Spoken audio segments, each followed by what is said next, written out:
চক্ষুর আড়ালেও এক অজানা গল্প থাকে, যা বেরিয়ে আসে গভীর তদন্তে আর বুদ্ধিমত্তায়। আজ সেই গল্পই বলবো, যা অবাক করেছিল সমস্ত সিনেমা প্রেমীদের। সিনেটেল ইউটিউব চ্যানেলে আপনাদের স্বাগতম। শুরু করছি আমাদের আজকের গল্প, রাজশাসন। প্লাস্টিকে মোড়ানো 15 বছর বয়সী একটা মেয়ের লাশ পাওয়া যায়। এর পরের দৃশ্যে দেখা যায় অরুণকে, যে কিনা ছোটবেলা থেকেই ফিল্ম ডিরেক্টর হতে চায়। তার স্বপ্ন ক্রাইম থ্রিলার মুভি বানানো। এই জন্য সে ছোটবেলা থেকেই তার বাসার দেয়ালে এই সম্পর্কিত বেশ তথ্য সংগ্রহ করে রেখেছিল, কিন্তু সে তার স্বপ্ন পূরণে কিছুতেই সফল হচ্ছিল না। কোনো পরিচালকই তার স্টোরি নিতে রাজি হয়নি। একদিন তার জামাইবাবু, মানে তার বোনের হাজবেন্ড, তাকে বলে পুলিশের চাকরির জন্য পরীক্ষা দিতে। তো অরুণ পরীক্ষা দেয় এবং চাকরিটা পেয়ে যায়। পরের দৃশ্যে ইউনিফর্ম পরা একটা মেয়েকে দেখা যায়। তার সাথে একটা কুকুর ছিল। সেখানে একটা ভ্যান আসে আর মেয়েটা ভ্যানের কাছে যায়। এরপর আর মেয়েটিকে দেখা যায় না। আর কুকুরের গলায় কে বা কারা যেন একটা গিফটের বাক্স বেঁধে রেখেছে। মেয়েটির মা এটি দেখে ভয় পেয়ে যায়। এর ভেতরে ছিল নৃশংসভাবে কাটা একটা পুতুলের মাথা। আর এই খুনের দায়িত্ব পড়ে এসিপি লাক্ষ্মীর উপর। এই হলো আমু, অরুণের ভাগ্নি। সে স্কুলের পরীক্ষায় কম নাম্বার পাওয়ায় ম্যাম তার বাবাকে স্কুলে নিয়ে যেতে বলে, কিন্তু সে তার বাবাকে এটা বলতে ভয় পাচ্ছিল। তাই সে অরুণকে তার নকল বাবা সাজিয়ে স্কুলে নিয়ে যায়। অরুণ যখন স্কুলে যায়, ঠিক তখনই সেখানে অরুণের বোন ও ভগ্নিপতি উপস্থিত হওয়ায় তারা ধরা পড়ে যায়। তাদের কাণ্ড দেখে স্কুলের ম্যাম তো পড়ে যায় বিপাকে। আর এইদিকে অরুণ আমুর স্কুলে সেই ভিজি ম্যামের প্রেমে পড়ে যায় এবং তাকে ফলো করা শুরু করে। এ পর্যায়ে তাদের বেশ কিছু খুনসুটির দৃশ্য দেখানো হয়।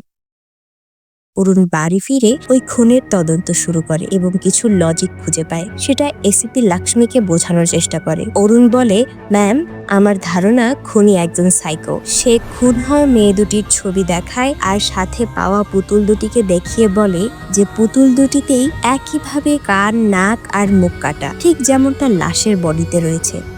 এসিপি অনেকটা রাগী কণ্ঠে বলে, এটুকু দেখেই তুমি বুঝে নিলে খুনি একটা সাইকো? সে বলে, ম্যাম, 1970 সালে জর্ডিয়াক নামে আমেরিকার এক সিরিয়াল কিলার যে 10 জনকে গুলি করার পর এই বিশেষ চিহ্নটা রেখে দিত প্রতিটি মানুষের দেহে। দক্ষিণ ভারতের এক সিরিয়াল কিলার খুনের পর লাশের পাশে একটা করে মদের বোতল রেখে দিত। সাইকো কিলারদের এরকম বেশ কিছু বৈশিষ্ট্য সে তাকে দেখায়, আর এগুলো করে ওরা মানুষের মনোযোগ চায় এবং দূর থেকে মজা নিতে থাকে। কিন্তু এসিপি অরুণের কথায় গুরুত্ব না দিয়ে সিনেমার গল্প বলে উড়িয়ে দেয়। ঠিক তখনই আরেকটি লাশের সন্ধান মেলে, আর এসিপি ফোনে বলতে থাকে কোনো মিডিয়া যেন এটা নিউজ না করে। এই খুনের ফরেন্সিক ডক্টর নন্দন স্যার বলে, আমি আমার জীবনে এমন খুন দেখিনি। খুনি নিঃসন্দেহে একজন সাইকোপ্যাথ। সাইকোলজিক্যাল ডিসঅর্ডারের জন্য এমন নির্মম ভাবে হত্যা করেছে। জীবিত অবস্থায় মেয়েটির কান, মুখ, নাক কাটা হয়েছে। অরুণ ডক্টরকে জিজ্ঞেস করে কোনো রেপ হয়েছে কিনা। সে বলে, না, কোনো রেপ হয়নি। এরপর অরুণ তাকে খুন হওয়া মেয়েদের পোস্টমর্টেম রিপোর্ট দেখালে সে বলে খুনগুলো একইভাবে করা হয়েছে। অরুণ খুনিকে ধরার জন্য একটা আইডিয়ার কথা বলে। অরুণ বলে, এই ধরনের সাইকোপ্যাথরা মূলত মানুষের মনোযোগ চায়। কোনো মিডিয়াকে যদি এই বিষয়ে নিউজ করতে না দেয়া হয়, তাহলে খুনি নিশ্চয়ই কোনো না কোনো ভুল করবে। এটা একটু রিস্কি। এমনকি লাশের বাবা মাকেও এই সম্পর্কে জানানো যাবে না।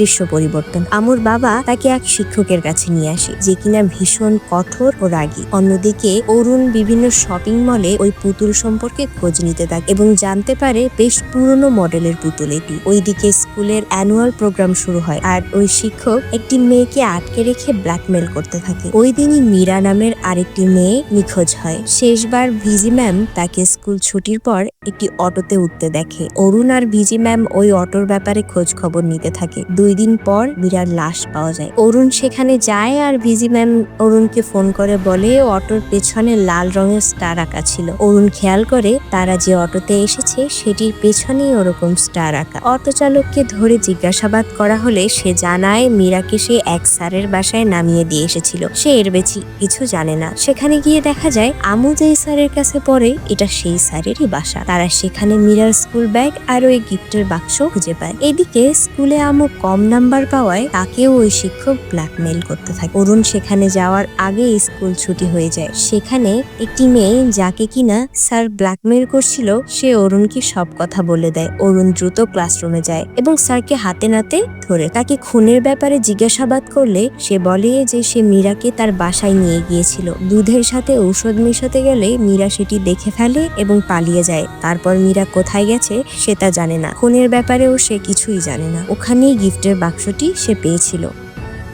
এদিকে বার্থডে পার্টি থেকে আমু নিখোঁজ হয় আর হাসপাতালে ভর্তি ওই শিক্ষক এক পুলিশের মাথায় বন্দুক ধরে পালানোর চেষ্টা করে। পালানোর সময় লিফটের মধ্যে অরুণ তাকে মেরে ফেলে। তারপর অরুণ আমু নিখোঁজের খবর শুনে দ্রুত বাসায় যায়। অনেক খোঁজাখুঁজির পরেও আমুকে পাওয়া যায় না। ঠিক তার 2 দিন পরে অরুণ আর তার জামাইবাবু গাড়ির পাশে বসে কথা বলছিল। তখন অরুণ গাড়ির ডিকি খুলে আমুর পলিথিনে মোড়ানো লাশ দেখতে পায় আর সে ঘাবড়ে যায়। এটা দেখেই তার জামাইবাবু বুঝে ফেলে আমুর লাশই ওখানে রয়েছে। তার জামাইবাবু অনেক ভেঙে পড়ে আর কান্নাকাটি করতে থাকে। তখন সেখানে অরুণের বোন চলে আসে আর তার জামাইবাবু বিষয়টি বুঝতে না দিয়ে অরুণকে গাড়ির চাবি দিয়ে বলে গাড়ি নিয়ে যেতে আর আমুকে নিয়ে আসতে।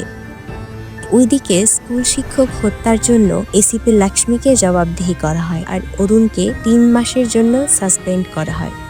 অরুণ অনেক ভেঙে পড়ে কিন্তু গোপনে খুনের তদন্ত চালিয়ে যেতে থাকে। তখন অরুণ মীরার হিয়ারিং রেকর্ডারে পিয়ানোর মিউজিক শুনতে পায়। সে একটি FM রেডিও সেন্টারে গিয়ে ওই মিউজিক কেউ শুনেছে কিনা সেটা জানার চেষ্টা করে। একটি মেয়ে ফোন করে বলে সে তার স্কুলের অ্যানুয়াল প্রোগ্রামে এই মিউজিকটি শুনেছিল। অরুণ ওই স্কুলের প্রধান শিক্ষকের কাছে গিয়ে প্রোগ্রামের ভিডিও ফুটেজগুলো দেখতে থাকে। ভিডিওর মধ্যে একজন মহিলা ম্যাজিশিয়ানকে দেখা যায়। এখানে অরুণ একটি সূত্র খুঁজে পায়। প্রত্যেকটা মেয়ে নিখোঁজ হওয়ার ঠিক 2 দিন আগে স্কুলে একটি ম্যাজিক শো হয়েছিল যেখানে একই মহিলা ম্যাজিশিয়ান ছিল আর সে ম্যাজিকের জন্য যেসব মেয়েদের স্টেজে ডেকেছিল পরবর্তীতে তারাই নিখোঁজ হয়েছিল। খোঁজ নিয়ে দেখা যায় 2 দিন আগেই শহরের অন্য একটা স্কুলে ম্যাজিক শো হয়েছিল। সেখানে গিয়ে জানতে পারে পরবর্তী টার্গেট সঞ্জনা নামের একটি মেয়ে। অরুণ মেয়েটির নাম্বার থেকে তার ফোনে একটি কল করে আর স্কুল ছুটির পর সঞ্জনাকে কঠোর নজরদারিতে রাখা হয় কিন্তু তারা সঞ্জনাকে কিডন্যাপের হাত থেকে বাঁচাতে পারে না। পুলিশ সঞ্জনার লোকেশন ট্রেস করে। সঞ্জনার জ্ঞান ফিরলে সে বাথরুমে যেতে চায়। সেখানে গিয়ে সে রক্তমাখা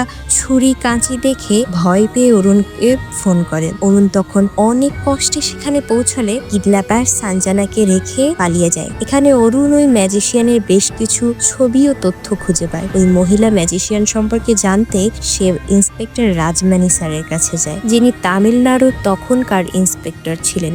সে বলে ছবির মহিলার নাম ম্যারি ফার্নান্দেজ যিনি একজন ম্যাজিশিয়ান ছিলেন। তার ছেলে ক্রিস্টোফার জন্মগতভাবে কুৎসিত হওয়ায় স্কুলের বন্ধুরা কেউ তার সাথে মিশত না। সোফিয়া নামের একটি মেয়ে তার সাথে বন্ধুত্ব করে কিন্তু সোফিয়ার বন্ধুরা ক্রিস্টোফারকে পছন্দ করত না। ক্রিস্টোফার ধীরে ধীরে সোফিয়ার প্রেমে পড়ে যায়। একদিন সোফিয়াকে সে তার ভালোবাসার কথা জানায় কিন্তু সোফিয়া রাজি না হওয়ায় ক্রিস্টোফার অনেক কষ্ট পায় আর সোফিকে বারবার তার ভালোবাসার কথা বলতে থাকে। সোফি তাকে অনেক বোঝায় কিন্তু সে বাসায় গিয়ে আয়নার সামনে দাঁড়িয়ে তার চেহারা দেখে কান্নাকাটি করতে থাকে। তার মা তাকে সান্ত্বনা আর ভরসা দিয়ে আবারও স্কুলে পাঠায়, বলে তাকে অনেক বড় ম্যাজিশিয়ান বানাবে। ক্রিস্টোফার স্কুলে গেলে তার সহপাঠীরা তাকে নিয়ে হাসি ঠাট্টা করতে থাকে। ক্রিস্টোফার লজ্জায় অপমানে দৌড়ে বাড়ি চলে আসে। এরপরই ক্রিস্টোফারের মা প্রতিশোধ নিতে সোফিকে নির্মমভাবে হত্যা করে। পুলিশ তাকে অ্যারেস্ট করে।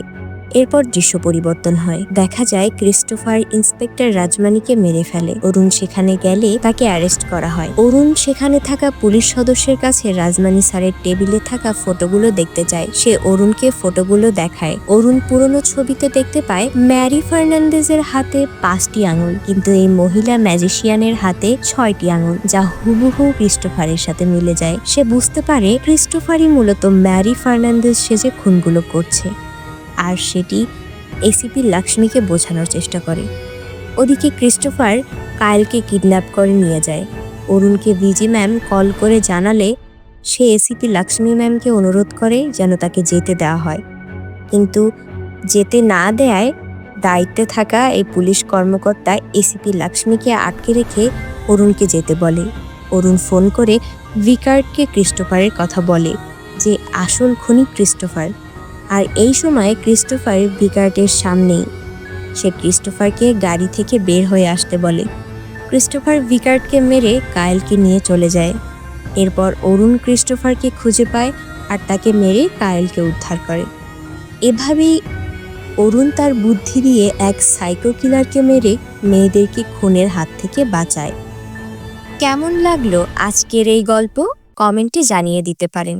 দেখা হবে অন্য কোনো ভিডিওতে অন্য কোনো গল্প নিয়ে। সে পর্যন্ত সবাই ভালো থাকুন, সুস্থ থাকুন। ধন্যবাদ।